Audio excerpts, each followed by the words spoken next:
name is John Paul Ewing. I teach anatomy, physiology, and marine bio here at the high school.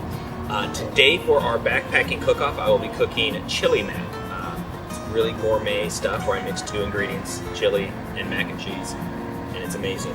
My wife will probably be cooking some sort of pasta. It'll be much healthier than what I make. It'll probably taste a lot better. Do I think I'm going to win? Nope, not a chance. Hi, I'm Mrs. Ewing, and I teach AP Biology and GEO, which stands for Global Environmental Options. And I'm also in love with our FSC program and participate in the Field Studies Collaborative to Santa Cruz Island. Today, I will be cooking a really fabulous meal. I'm going to start with a brown butter sauce, brown some zucchini. I like to take fresh vegetables the first couple days backpacking. And I have some artisanal pasta. I'm going to cook it al dente, mix it together with some 18-month-old aged Parmigiano Reggiano cheese, and sprinkle it a little bit with some seasoning, and call it good. So hopefully our judges will enjoy it and think it's very tasty, because who doesn't love butter, right? What do I think John Paul is cooking? I think he is going to cook Cheez-Its. Okay. Maybe, if I had to guess, I would say maybe mac and cheese. So like mine might be more creative, but his might be like just tastier, because like mac and cheese is just amazing. So, so he's got a shot, is what I'm gonna say.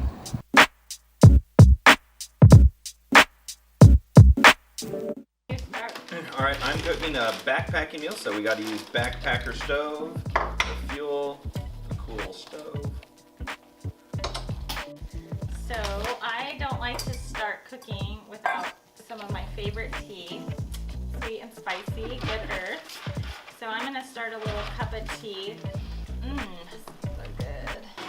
Additionally, I'm gonna use this hot water to start preparing my dessert, because no backpacking meal is complete without dessert. Tonight we're going to be having Backpacker's Pantry hot apple cobbler.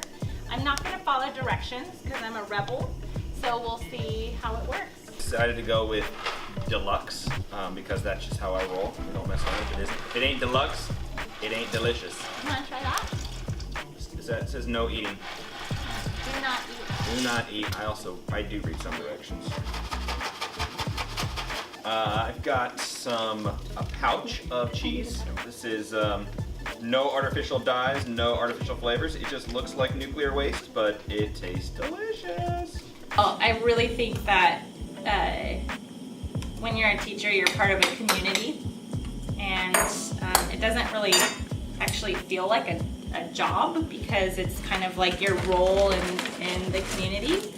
And honestly, like, I know this sounds weird, but like I wouldn't do it if it weren't for like the great students that I see every day. Like I could kind of have a bad morning, and then if I see my first period class, I just get happy, and I'm just happy to be where I'm at.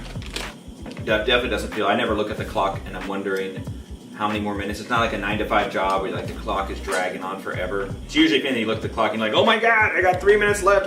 Clean up, kids, let's do our stuff. So it takes yeah, it's a fun. Yeah, I got into science because of the teachers I had. I had Mr. Dennis in junior high at San Miguel. He taught me science, and then here at Paso Robles High School, I took science with Mr. DiMaggio, Mr. Fairbank, Miss Egan for my anatomy classes. That just ignited something in me. But I'd say I knew I was into science in junior high with Mr. Dennis at San Miguel. I was a hornet. Go West. I wasn't as an early of a science person, but Mr. DiMaggio, who I had as a teacher, was really super inspiring, and kind of like piqued my interest in the idea that you could live your life learning about science and teaching science and being outdoors, and I just loved every second of it. So. I was going to be a paleontologist. I know I wasn't going to be a science teacher, but I knew from a very young age either I was going to be a dinosaur, and if I can't be a dinosaur, then I was going to study dinosaurs. I knew I wanted to be a dinosaur. I used to run around. I was literally obsessed with dinosaurs. I was pretty depressed when I found out they were all gone. I always wanted to save the whales. That's kind of the, what do you want to say there? That was your aunt as the zookeeper. Yeah, and I also wanted to be a zookeeper, just like my aunt Gayleen, who I'm named after. She works at the San Diego Zoo.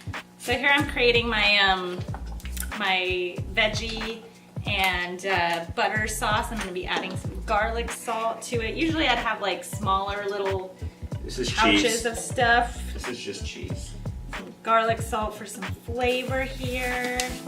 I don't think I really camped. I think I camped once or twice with my family, but I have horrible memory, so don't remember where. But honestly, I think coming to high school and Santa Cruz Island and the trips with Mr. DiMaggio might have been kind of my first memorable experiences camping. For me, my first camping experience was with my family. We camped a lot growing up. Pretty much every summer we go to Yosemite or Lake Tahoe or Lime Kiln.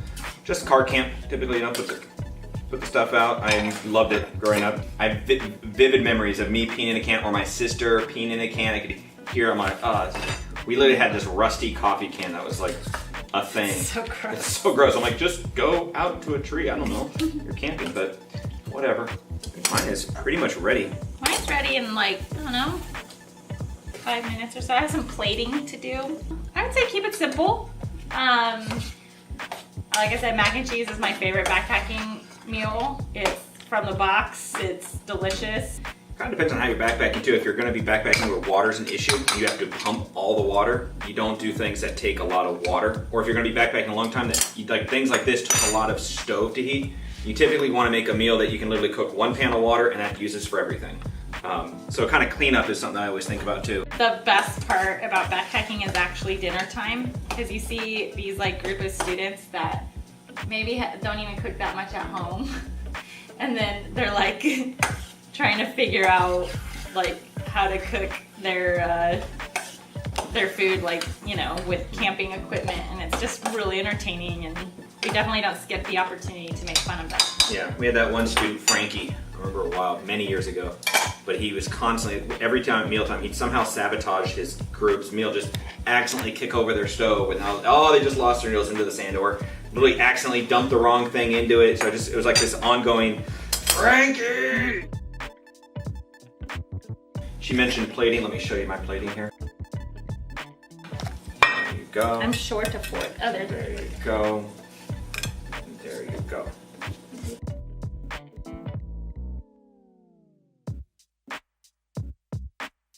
My name is Jorge Magdanal. I'm a senior. I've been in both of their classes, Mrs. Ewing's freshman bio and her AP bio class this year, and I've been in Mr. Ewing's anatomy and physiology class. And I know I haven't been camping. My name is Esther Cabello. I'm a senior. I've only had Mrs. Ewing as a teacher. I've taken AP bio, and then this year I'm taking Geo, and also the Field Collaborative Studies classes, so Santa Cruz Island, and I have been camping. Okay, my name's Addie. I am a junior, and I am currently in Mrs. Ewing's AP Bio class, and I have been camping and outdoor stuff. To be honest, like presentation-wise, that one looks cleaner because like it just looks clean. Like, I don't know how to explain it. It just looks like the way the contrast with the colors of the food on the plain white plate. Yeah, it looks like it has a lot of flavor in it, all the different colors. What I'm saying, this one has dessert. I don't know if the other one doesn't have dessert, so I'm a sucker for dessert. And if we're talking practicality in backpacking, that one seems like it would be easier. Yeah. A nice, quick dinner. I don't know. We'll have to see.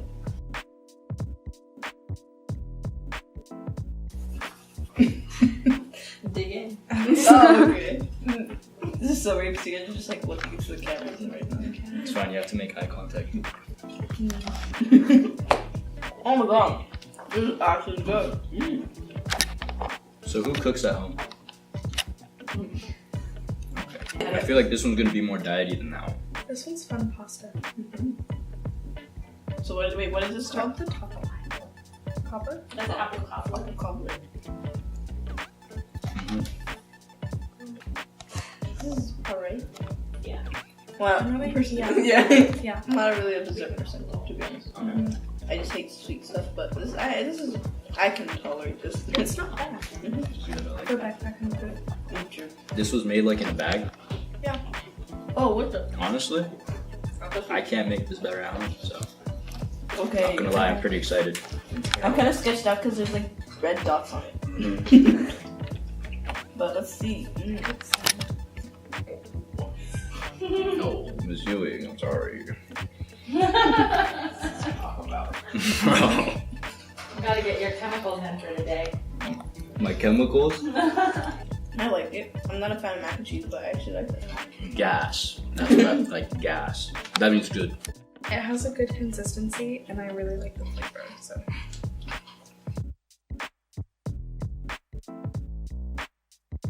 Oh, for camping food, that's like a 5. Like, well, yes, it's a 5. I would give it a 4. I agree that it's got a very nice and clean presentation with the white plate and the food.